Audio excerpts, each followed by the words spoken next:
Eloquent ادب کے ویور سے گزارش ہے کہ ہمارے چینل کے پلے لسٹ آپشن کو ایکسپلور کریں اور جتنے بھی آڈیو بکس کمپلیٹ ہو چکے ہیں جیسے داستان ایمن فروشوں کی، شمشیر بے نیام، آخری چٹان اور ایک بت شکن پیدا ہوا، فردوس ابلیس اور نیل بہتا رہا، اندلس کی ناگن، مارکہ کربلا، ان سب آڈیو بکس کو خود بھی سنیں اور زیادہ سے زیادہ شیئر کرنے کی کوشش کریں۔ یہی ہمیں سپورٹ کرنے کا بہترین طریقہ ہے۔ جزاک اللہ۔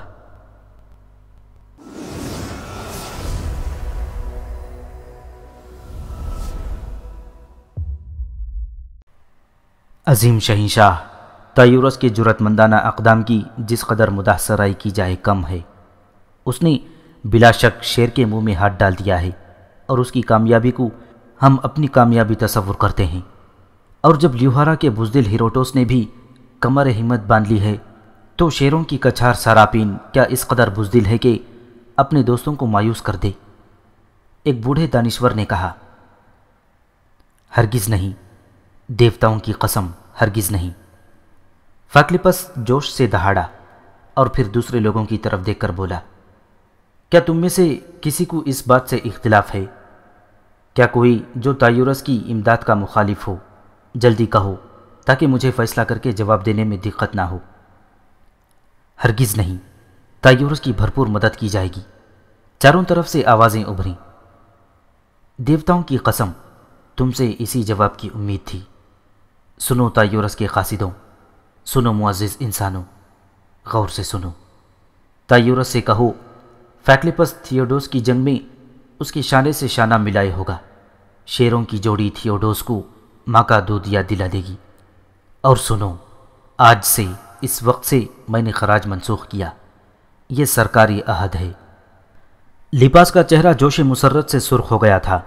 تب اس نے کہا، ہم دل سے شکر ادا کرتے ہیں فاکلپس، بے شک ہم شیروں کی کچھار میں آئے تھے اور مایوس نہیں جا رہے ہیں۔ اس کے بعد کچھ رسمی کارروائیاں ہوئی۔ پھر لیپاس نے کہا، ہم کل واپس چلے جائیں گے کیونکہ ہمارا مشن طویل ہے۔ اس قدر جلد تمہاری کچھ مدارات نہ ہو سکیں۔ چند روز سراپین میں رہو، سیر و شکار میں حصہ لو، سراپین کے جنگلات سے لطف اٹھاؤ۔ ہم سب مل کر تھیوڈوس کا شکار کریں گے فاکلپس، بہت جلد۔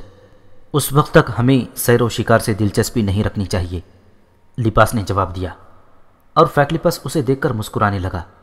اس کی نگاہوں میں تحسین کے جذبات ابھر آئے تھے۔ بے شک تایورس جیسے شیر کا بھائی بھی شیر ہے۔ رسمی باتوں کے بعد یہ تقریب اختتام کو پہنچی اور ہم اپنی رہائش گاہ پر واپس آ گئے۔ میں اور لیپاس بے حد خوش تھے۔ ساراپین کا مرحلہ بخوبی طے ہو گیا تھا۔ لیپاس کے چہرے سے خوشی کا اظہار ہو رہا تھا۔ بہرحال اس کامیابی پر مسرت مجھے بھی تھی۔ اب کیا خیال ہے میکارا، ہماری تیسری منزل کون سی ہوگی؟ لیپاس نے میرے سامنے بیٹھتے ہوئے کہا۔ اس بارے میں تو تم ہی بہتر بتا سکتے ہو میرے دوست، میں نے کسی قدر سنجیدگی سے کہا۔ لیکن لیپاس نے میری سنجیدگی پر غور نہیں کیا تھا، وہ خود کسی سوچ میں ڈوب گیا تھا۔ پھر اس نے گردن اٹھاتے ہوئے کہا، میرے خیال سے ہم اب تک ایک سیدھی پٹی پر سفر کرتے رہے ہیں، اسی پٹی پر آگے چل کر پیلاگوس ہے۔ پیلاگوس کا شاہ پرسیودا ابھی تایورس کے دوستوں میں سے ہے۔ چند لوگ ایسے ہیں جن کے بارے میں تایورس کو یقین تھا کہ وہ تایورس کا نام سنتے ہی اس مشن سے اتفاق کریں گے۔ اس لیے ہم سیدھا سفر کرنے کے بجائے کیوں نہ جنوب کا رخ اختیار کریں؟ اس طرف جزائر نزدیک نزدیک ہیں، جبکہ پیلاگوس یہاں سے طویل مسافت پر ہے۔ ہم ان جزائر میں ہوتے ہوئے پیلاگوس چلیں گے، اس طرح فاصلہ بھی کم ہو جائے گا۔ میں خاموشی سے لیپاس کی شکل دیکھ رہا تھا۔ وہ کچھ کہہ رہا تھا، سمجھ بھی خود ہی رہا ہوگا۔ میں تو صرف اس کے نچلے ہونٹ کا وہ خم دیکھ رہا تھا جو گفتگو کرتے وقت پڑ جاتا تھا اور بہت دلکش نظر آتا تھا۔ کیا خیال ہے میکارا؟ لیپاس نے اپنی بات ختم کر کے پوچھا۔ بالکل ٹھیک، میں مسکراتے ہوئے بولا، حالانکہ میری سمجھ میں خاک نہیں آیا تھا۔ تب پھر طے ہو گیا کہ پہلے ہم کاؤپرٹ چلیں گے، پھر وہاں سے آگے۔ یقیناً، میں پھر مسکرایا۔ کیوں؟ اس میں مسکرانے کی کیا بات ہے؟ لیپاس کو اب احساس ہوا۔ اوہ کچھ نہیں لیپاس، میں اس لیے مسکرایا تھا کہ مجھے تمہاری زمین کے بارے میں کچھ معلوم نہیں۔ ہاں تم بتاتے ہو تو میں جان جاتا ہوں، اور جو رخ تم اختیار کرو گے یقیناً وہی بہتر ہوگا، میں نے جواب دیا، اور لیپاس ہنس پڑا۔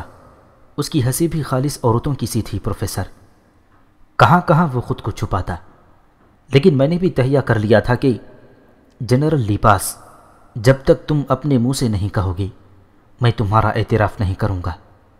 لیپاس دیر تک ہنستا رہا، پھر بولا، درست ہی تو ہے میکارا، تم اس خطے کے لیے اجنبی ہو، لیکن بدقسمتی یہ ہے کہ تم کسی طور اجنبی نہیں معلوم ہوتے۔ تمہاری شخصیت میں ایسی اپنائیت ہے کہ تمہارے بارے میں یہ سوچنے سے بھی دکھ ہوتا ہے کہ تم ہم میں سے نہیں ہو۔ شاید، میں نے مختصراً کہا۔ ویسے تم ضرور سوچتے ہوگے کہ تم کس مقصد سے اس سرزمین پر رکے تھے اور کیا الجھنیں تمہارے سر پڑ گئیں۔ تم یہاں حصول علم نجوم کے لیے آئے تھے نا، لیکن اب کیا کرتے پھر رہے ہو؟ تم جانتے ہو لیپاس، میں جو کچھ کر رہا ہوں اپنی مرضی سے کر رہا ہوں، کون مجھے مجبور کر سکتا ہے؟ میں نے گہری سانس لے کر کہا۔ ہاں یہ بات بھی میں دل سے تسلیم کرتا ہوں، لیپاس نے پورے خلوص سے جواب دیا۔ اور پھر دروازے پر کسی کے قدموں کی چاپ سن کر ہم خاموش ہو گئے اور آنے والے کا انتظار کرنے لگے۔ رابیسا کو دیکھ کر میری آنکھیں چمک اٹھیں۔ رابیسا نے خوب سنگھار کیا ہوا تھا اور وہ کل سے زیادہ حسین نظر آ رہی تھی۔ آہ میکارا، میکارا، تم نے چند گھنٹوں میں میری زندگی کا رخ ہی بدل دیا۔ تمہارے ساتھ گزرے ہوئے لمحات تو حاصل زندگی بن گئے ہیں۔ میں سوچ رہی ہوں کہ تم چلے جاؤ گی تو پھر زندگی کیسے گزرے گی؟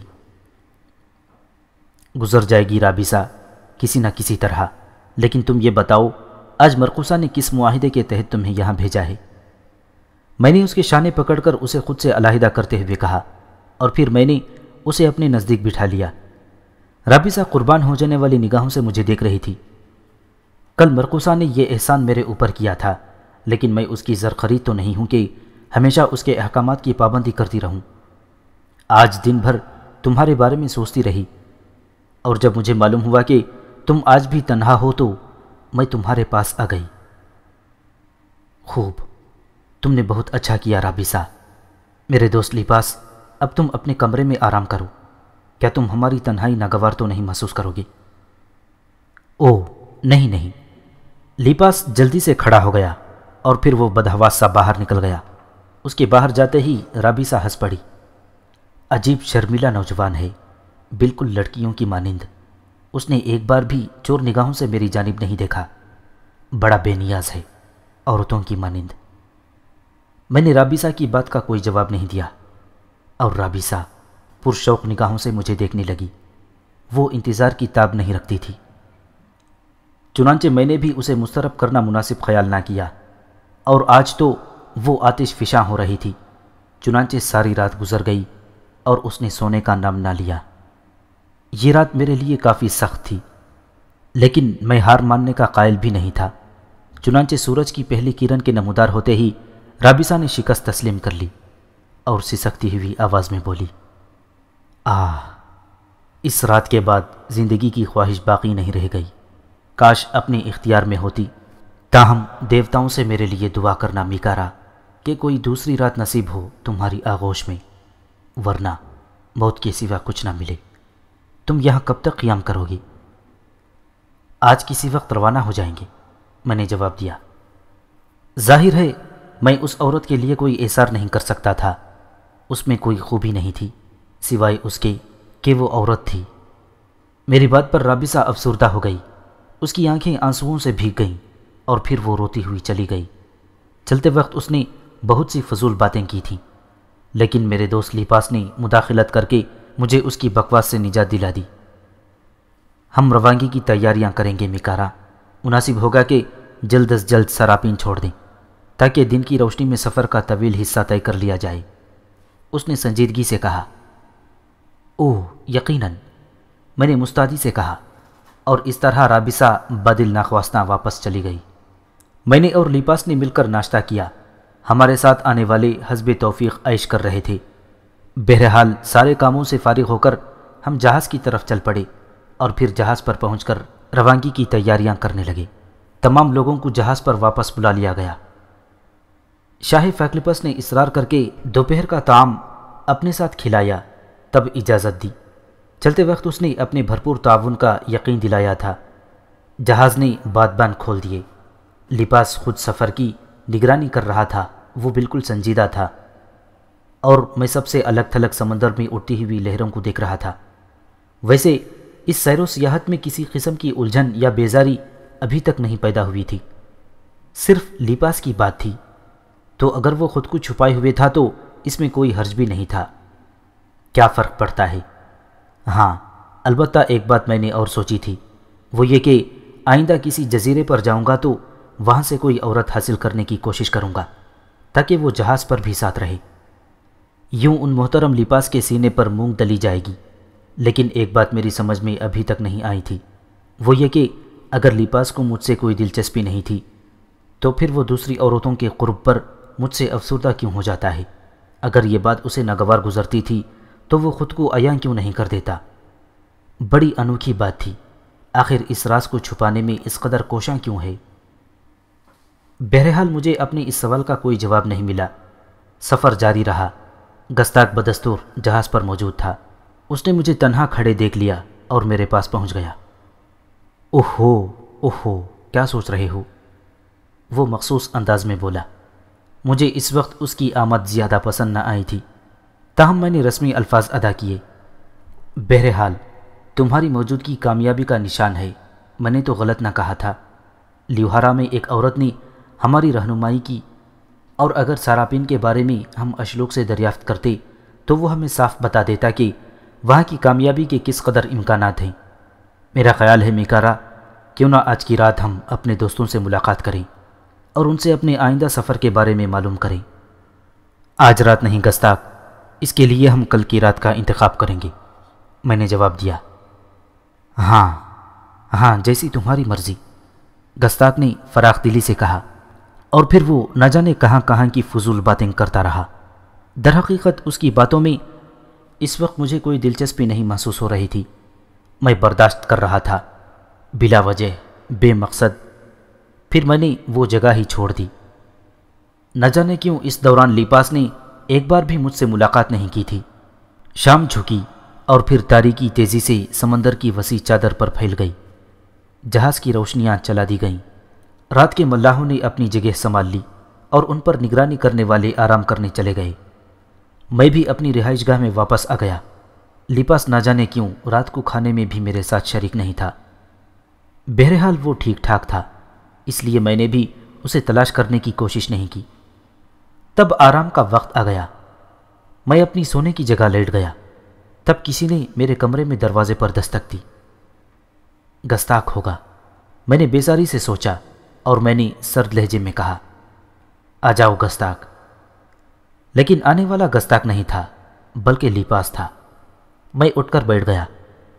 آؤ لپاس، آج دن میں بہت مصروف رہے، میں نے سرسری انداز میں پوچھا۔ ہاں، جہاز کو صحیح رخ پر ڈالنا تھا، ملاحوں کو رخ بدلنے کی مہارت نہیں تھی، لپاس نے جواب دیا۔ اس کے انداز میں اس وقت کوئی خاص بات تھی۔ میں نے غور سے اسے دیکھا اور لپاس کی نگاہیں جھک گئیں۔ جو کچھ کرنا چاہتے تھے وہ ہو گیا، میں نے اسے غور سے دیکھتے ہوئے پوچھا۔ ہاں، میں نے سیدھا راستہ اختیار کر لیا ہے، لپاس نے اسی طرح نگاہیں جھکائی جواب دیا، اور میں خاموشی سے اسے دیکھتا رہا۔ میرے ذہن میں پھر جھلاہٹ ابھرنے لگی۔ اگر وہ اپنی اصلیت اگل دے تو جہاز کی زندگی کتنی حسین ہو جائے۔ میں سوچ ہی رہا تھا کہ لپاس کی آواز سنائی دی، میکارا، اور میں سوالیہ نگاہوں سے اسے دیکھنے لگا۔ باہر کا موسم بہت حسین ہے، بادلوں کے غول آسمان پر حملہ آور ہیں، اور چاند اپنی گرفت میں لینے کے لیے کوشاں ہے۔ ہوائیں سمندر کی نمی لیے ادھر سے ادھر دوڑ رہی ہیں۔ اس تاریک کمرے میں یہ خوبصورت رات گزارنا کہاں کی عقل مندی ہے میکارا؟ اوہ، تمہیں بھی موسموں کا احساس ہوتا ہے لپاس، تم بھی خوبصورت ماحول سے متاثر ہوتے ہو، میں نے مسکراتے ہوئے کہا، اور لپاس گہری نگاہوں سے مجھے دیکھنے لگا۔ پھر بولا، کیا تم مجھے انسانوں میں شمار کرنے کے لیے تیار نہیں ہو میکارا؟ ہاں، انسان ضرور، لیکن سر سے پاؤں تک جنرل، میں نے بدستور مسکراتے ہوئے کہا، اور لیپاس ہنس پڑا۔ وہی خوبصورت ہنسی، وہی آنکھوں کی چمک۔ میں اسے دیکھتا رہا۔ پھر لیپاس نے میرا ہاتھ پکڑتے ہوئے کہا، آؤ میکارا، چلو باہر چلیں، بلکہ بلند مستول پر چلیں، موسم وہاں سے اور کیف آور ہو جاتا ہے۔ میں اٹھ گیا۔ بہرحال اس سے زیادہ میں اس سے کچھ کہنا بھی نہیں چاہتا تھا۔ ہم دونوں باہر نکل آئے اور پھر جہاز کے مختلف حصوں سے گزرتے ہوئے مستول تک پہنچ گئے۔ لیپاس نے میری طرف دیکھا اور پھر مسکراتے ہوئے مجھے اوپر چلنے کا اشارہ کیا۔ تم ہی چلو لیپاس، بہرحال مجھ میں اور تم میں فرق ہے، میں نے مخصوص انداز میں کہا۔ لیکن نہ جانے کیوں آج لیپاس میرے جملے سے شرمندہ نہیں ہوا، بلکہ وہ بھی مسکرانے لگا تھا، اور پھر وہ مستول کے اوپر چڑھنے لگا۔ عظیم بلندیاں طے کرنے میں گستاخ کے ہوش اڑ گئے تھے، لیکن پھرتیلا لیپاس ذرا بھی نہیں جھجکا تھا۔ میرے خیال میں وہ عورت ضرور تھی، لیکن بے شمار مردوں سے زیادہ دلیر، نڈر، پھرتیلی اور طاقتور۔ بہرحال تھوڑی دیر کے بعد وہ اوپر تھا۔ تب میں بھی اس کی بنائی ہوئی سیڑھی کے ذریعے اوپر پہنچ گیا۔ لیپاس لکڑی کے مضبوط کٹہرے پر دونوں ہاتھ رکھے کھڑا تھا، اور نہ جانے اس کی نگاہیں سمندر میں کیا تلاش کر رہی تھیں۔ موسم گنگا جمونی تھی۔ کبھی چاند منہ نکالتا تو سمندر کی لہریں روشنی پر لپکتیں اور اس کا رنگ اپنا لیتیں، اور پھر بادلوں کا کوئی اژدہا رینگتا ہوا چاند تک پہنچتا اور اسے چپ چاپ نگل لیتا، تو لہریں تاریک ہو جاتیں۔ ہواؤں کی نمی بے حد خوشگوار محسوس ہو رہی تھی۔ میں بھی لیپاس کے برابر جا کھڑا ہوا۔ تو یہ انوکھا موسم آج تم پر بھی اثر انداز ہو ہی گیا، میں نے مسکراتے ہوئے کہا، اور لیپاس ایک گہری سانس لے کر سیدھا ہو گیا۔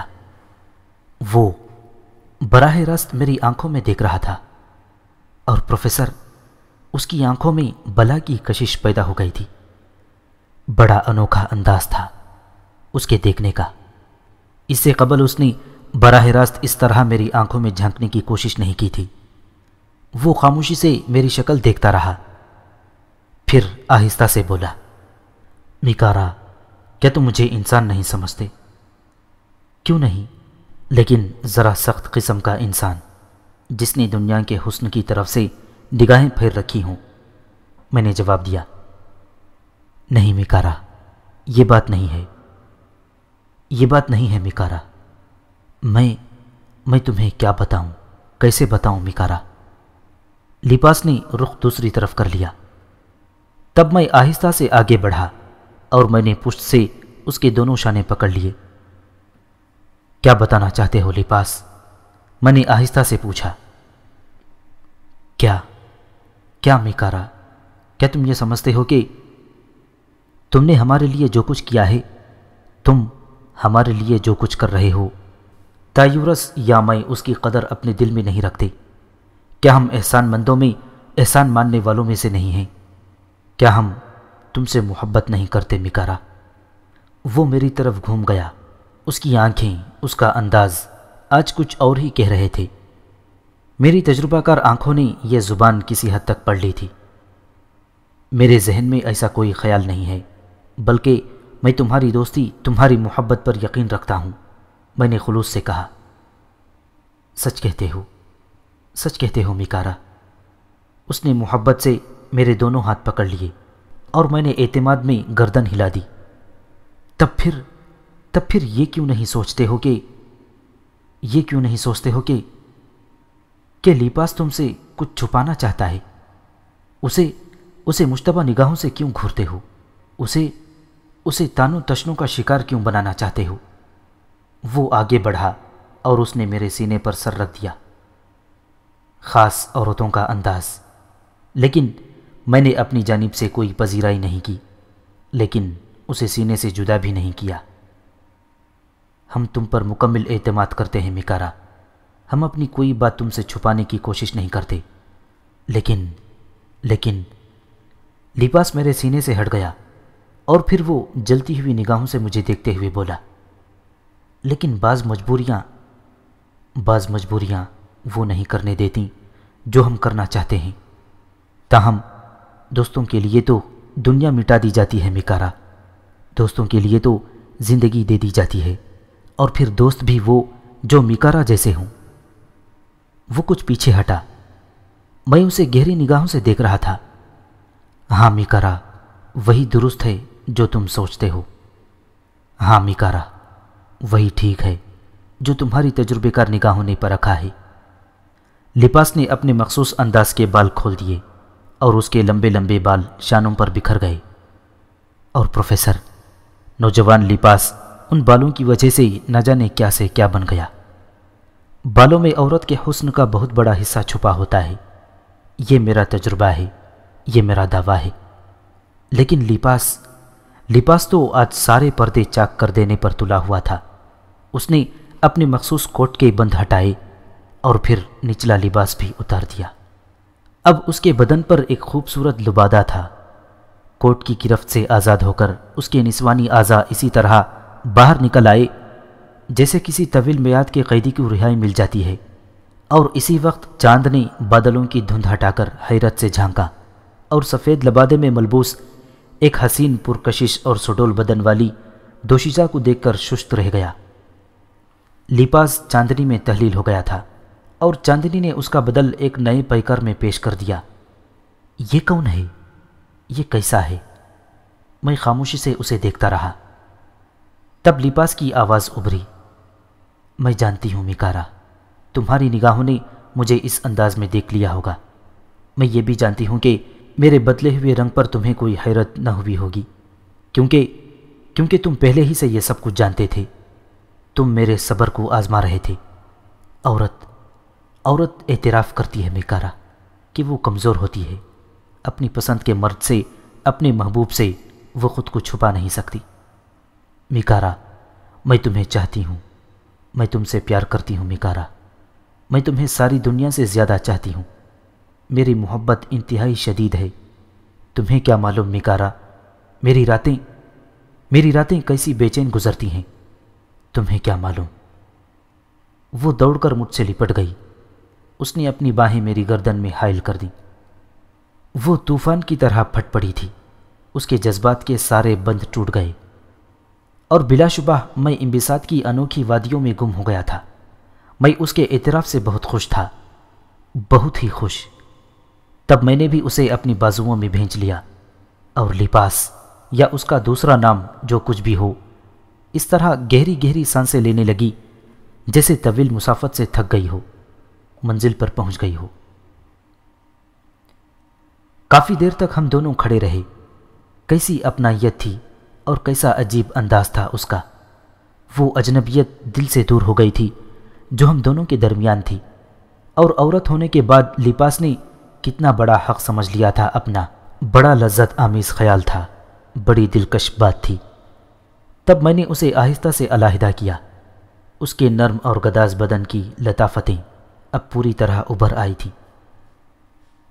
چنانچہ مستول کے ایک کونے میں ہم دونوں بیٹھ گئے۔ لپاس نے یہاں بھی میری آغوش سے جدائی پسند نہیں کی تھی۔ وہ اس طرح میرے بدن میں سمائی ہوئی تھی جس طرح سردی میں ٹھٹرا ہوا انسان گرم کمبل میں لپٹ جاتا ہے اور اس کے کسی کونے کو نہیں چھوڑنا چاہتا، مبادا سرد ہوا کے جھونکے وہاں سے اندر داخل ہو جائیں۔ میں اب تمہیں کس نام سے مخاطب کروں؟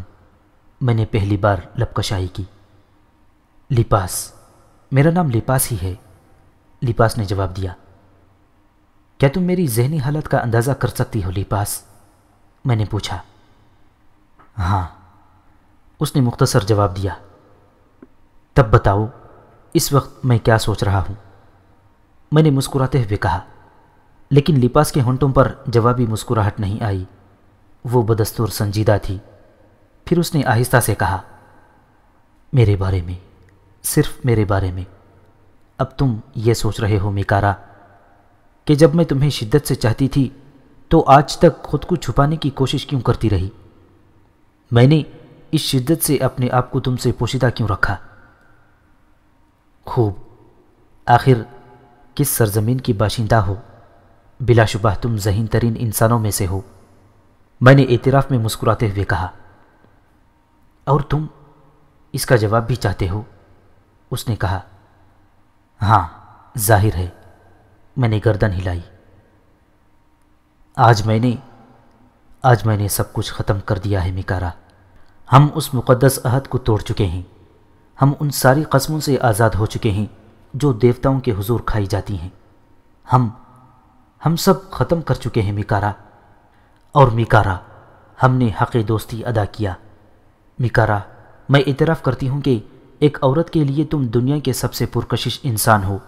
تمہیں دیکھنے کے بعد، تمہارے قرب کے بعد زندگی کی سب سے بڑی آرزو یہی ہوتی ہے کہ تمہیں اپنا لیا جائے، تمہارے قدموں میں آخری سانس بھی پوری کر لی جائے۔ اور جب آخری سانس کا نقطہ میرے ذہن پر آیا تو میں نے دوسرے انداز میں سوچا، ہم زندگی کی آرزو کیوں کرتے ہیں؟ اس لیے کہ ہمیں زندگی سے پیار ہوتا ہے۔ اس زندگی پر ہمارے کچھ حقوق ہوتے ہیں، ہم اس سے کچھ حاصل کرنا چاہتے ہیں۔ لیکن مجھے بتاؤ میکارا، انسان کو اگر اپنی طلب مل جائے، وہ طلب جو حاصل زندگی ہو، اس کے بعد زندگی سے لپٹے رہنا کیا معنی رکھتا ہے؟ وہ تو خوامخواہ کی ہوس ہے۔ کیا اگر انسان اس بات پر غور کرے تو وہ خود کو ابوالہوس قرار نہیں دے سکتا؟ میرے خیال میں یہ بات بالکل درست ہے۔ سو میں نے سوچا میکارا کہ ہم پوری زندگی لذت کے کچھ لمحات پر قربان کیوں نہ کر دیں۔ اس نے خاموش ہو کر میری طرف دیکھا۔ میں غلط کہہ رہی ہوں میکارا، میں اس گفتگو کا مقصد جاننا چاہتا تھا۔ میں نے الجھے ہوئے انداز میں کہا، در حقیقت لیپاس کی یہ گفتگو میری سمجھ میں نہیں آئی تھی۔ مقصد بعد میں بتاؤں گی، پہلے یہ بتاؤ کہ میرا خیال درست ہے یا غلط؟ اس نے بچوں کی سی ضد کرتے ہوئے کہا، تمہارے آخری جملوں سے مجھے اتفاق ہے، گو وہ تاثرات میں اپنے ذہن میں نہیں پاتا، کیونکہ میری نگاہوں میں زندگی کا اختتام نہیں ہے۔ آخری جملے؟ لیپاس نے میری بات پر توجہ دیے بغیر کہا، ہاں، تم نے کہا تھا کہ اگر زندگی کا کوئی مقصد ہے، دل کی کوئی شدید طلب ہے، وہ کسی خوف کے تحت حاصل نہ کی جائے اور زندگی گزاری جاتی رہے تو وہ زندگی زیادہ دلکش نہیں، اس زندگی سے جو حصول طلب میں ختم کر دی جائے۔ اس کا مطلب یہ ہے کہ میری سوچ درست ہے۔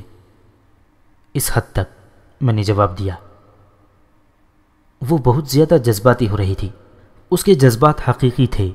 نہ جانے اس نے اب تک کس طرح خود پر قابو پایا تھا، اور اب جب وہ اپنے پسندیدہ مرد کے سامنے عورت کی حیثیت سے آئی تھی تو اپنی نسوانیت کا پورا خراج چاہتی تھی۔ لیکن میں ابھی اس سے معلوم کرنا چاہتا تھا کہ اس نے اس سختی سے اپنے آپ کو پوشیدہ کیوں رکھا تھا، اور یہ سوال میری زبان پر آ ہی گیا۔ لیکن لیپاس، میرا خیال ہے تمہیں اندازہ ہو گیا تھا کہ میں بحیثیت عورت تمہیں پہچان گیا ہوں۔ ہاں، اس کے باوجود تم نے خود کو اس سختی سے چھپانے کی کوشش کی تھی۔ میرے میکارا، میرے محبوب، پہلے یہ بات سن لو، میں تمہیں دل سے چاہتی ہوں۔ آج سے نہیں، اس وقت سے جب میں نے پہلی بار تمہیں دیکھا تھا۔ تمہاری محبت میرے دل کا سکون چھین چکی تھی۔ میں نے یہ لمحات جس طرح گزارے ہیں، کاش تم جان سکو، کیسے ضبط، کیسے کرب کی بات تھی۔ میرے محبوب، تم یہ نہیں جانتے تھے کہ میں عورت ہوں، لیکن میری خود کو چھپانے کی کوشش بے مقصد نہیں تھی۔ میں کوئی بات نبھانا نہیں چاہتی تھی۔ یہ ایک ایسا راز تھا جو فیقلولیہ کے بڑے اہمیت رکھتا ہے۔ سنو میرے محبوب، میں اور تم سے خود کو چھپاتی، تم جو میری زندگی کا سب سے بڑا انعام ہو، تم جو میرے لیے نہ جانے کیا حیثیت رکھتے ہو۔ میرا دل ہی جانتا ہے میکارا، میں تمہیں کیا سمجھتی ہوں۔ لیکن میرے محبوب، یہ حقیقت جس سے تم آج واقف ہو، فیقلولیہ میں کوئی نہیں جانتا، سوائے چند ایسے لوگوں کے جو دیوتاؤں کی نگاہوں میں قابل اعتماد حیثیت رکھتے ہیں۔ ان میں میرا بھائی تایورس، معزز کاہن شامل ہے۔ یہ ایکرداس کی پیشن گوئی تھی۔ جب میری ماں حاملہ تھی تو اس نے کہا تھا کہ اگر تھیباس کے ہاں لڑکی پیدا ہو گئی تو اس کے خاندان کا نشان مٹ جائے گا۔ لڑکی تھیباس کے خاندان کو تباہ کر دے گی۔ اور جب تھیباس نے ستارہ شناسوں سے پوچھا کہ اس کے ہاں پیدا ہونے والا بچہ نر ہوگا یا مادہ، تو ستارہ شناسوں نے بتایا کہ پیدا ہونے والی لڑکی ہوگی۔ یوں تھیباس شدت غم سے دیوانہ ہو گیا۔ وہ اپنی اولاد کو پیدا ہونے سے قبل یا پیدا ہونے کے بعد قتل نہیں کرنا چاہتا تھا۔ اس کا ایک ہی بیٹا تھا۔ وہ سخت پریشان تھا، اسے خود بھی بیٹی کی خواہش تھی، لیکن ایکرداس نے اس کی ساری آرزوؤں پر پانی پھیر دیا تھا۔ تھیباس کی زندگی غموں کا شکار ہو گئی۔ تب کاہن اعظم نے دیوتاؤں کے حضور التجا کی کہ تھیباس کی پریشانی دور کی جائے، اور ایکرداس نے مجھ پر احسان کیا۔ اس نے کہا کہ اگر اس راز کو ساری زندگی چھپایا جائے تو مصیبت ٹل سکتی ہے۔ ہاں، اگر یہ راز کسی کی زبان سے افشا ہو گیا تو تباہی لازمی ہے، اور اگر خود پیدا ہونے والی نے اپنی زبان سے یہ راز افشا کر دیا تو وہ خود ایک دردناک موت مر جائے گی۔ تو میکارا، میں پیدا ہوئی، اور وقت پیدائش میری ماں کے پاس میرے باپ کے سوا کوئی نہیں تھا۔ چنانچہ اعلان کیا گیا کہ لڑکا پیدا ہوا ہے، اور میری پرورش اس انداز میں کی گئی کہ کسی کو پتہ نہ چل سکا سوائے میرے بھائی تایورس کے، کیونکہ میرا باپ مر چکا تھا، اور میری ماں اور میرے بھائی نے اس راز کو اپنی جان سے زیادہ عزیز رکھا تھا۔ ہاں، میں تھی جو اس راز کو پوشیدہ رکھنے سے الجھتی تھی، لیکن جب میں بڑی ہوئی تو مجھے بھی اس راز سے آگاہ کر دیا گیا کہ اگر یہ راز میری زبان سے افشا ہوا تو مجھے مرنا پڑے گا، اور میں خوفزدہ ہو گئی۔ یہی وجہ تھی میرے محبوب، صرف یہ بات تھی جس کی وجہ سے میں نے خود کو چھپایا تھا۔ لپاس میرے سینے سے لپٹ کر سسکنے لگی، اور میں حیرانی سے اس کے سر پر ہاتھ پھیرنے لگا۔ تہمات کی عجیب کہانی تھی، دیوتاؤں کا چلایا ہوا عجیب چکر تھا۔